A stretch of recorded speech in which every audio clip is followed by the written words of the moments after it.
Hello bachcho, let's see the question. The question says directions. Each of these questions contain two statements, assertion and reason. Each of these questions also have four alternative choices. Only one of which is the correct answer.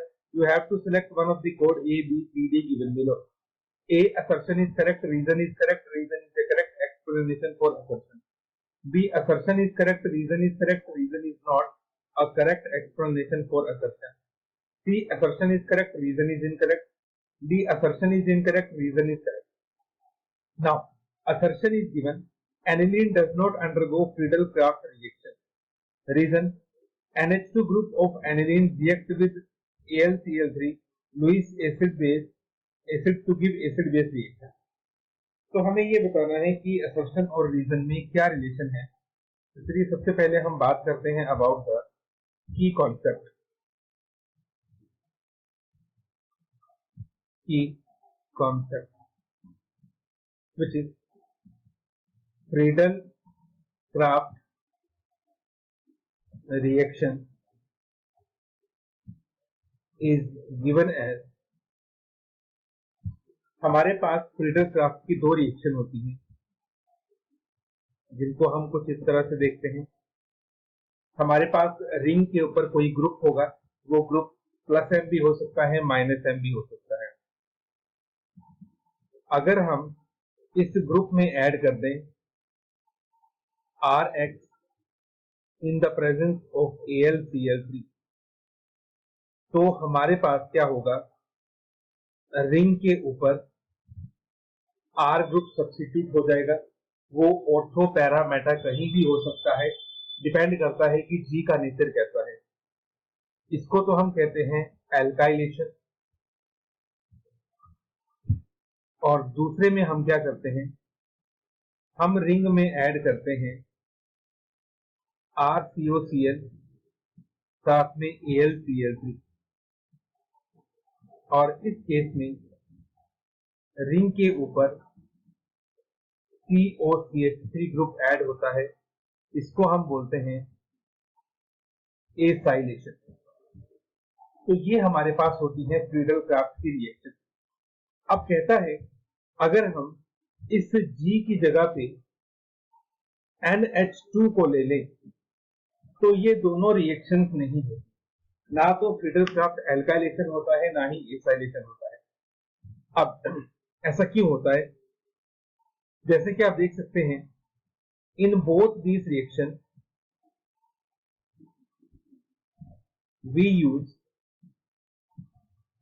AlCl3 which is a Lewis acid. ठीक है, जो AlCl3 होता है उसमें aluminium के octet में 6 electron होते हैं. तो ये हमारे पास एक लुईस एसिड की तरह बिहेव करता है. अब जो एनिलीन है, एनिलीन में नाइट्रोजन पे लोन पेयर होने की वजह से ये एक लुईस बेस की तरह बिहेव करता है और AlCl3 लुईस एसिड की तरह बिहेव करता है. तो जब हम फ्रीडल-क्राफ्ट रिएक्शन करवाने की कोशिश करेंगे एनिलीन के साथ, तो वो रिएक्शन होने के बजाय एनिलीन और AlCl3 में एसिड बेस रिएक्शन हो जाएगी. और इस एसिड बेस रिएक्शन में होगा क्या, ये लोन पेयर एल्यूमिनियम एक्सेप्ट करेगा, जिससे हमारे पास इस तरह का सॉल्ट बन जाएगा. ठीक, जब ये सॉल्ट हमारे पास बनेगा, इस सॉल्ट में नाइट्रोजन पे पॉजिटिव चार्ज आने की वजह से ये माइनस एम ग्रुप या माइनस आई ग्रुप की तरह बिहेव करना शुरू कर देगा और ये रिंग से इलेक्ट्रॉन डेंसिटी अपनी तरफ अट्रैक्ट करना शुरू कर देगा. ठीक, so positive charge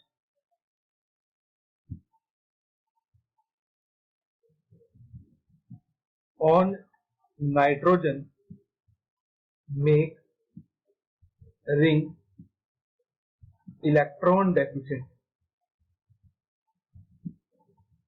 due to which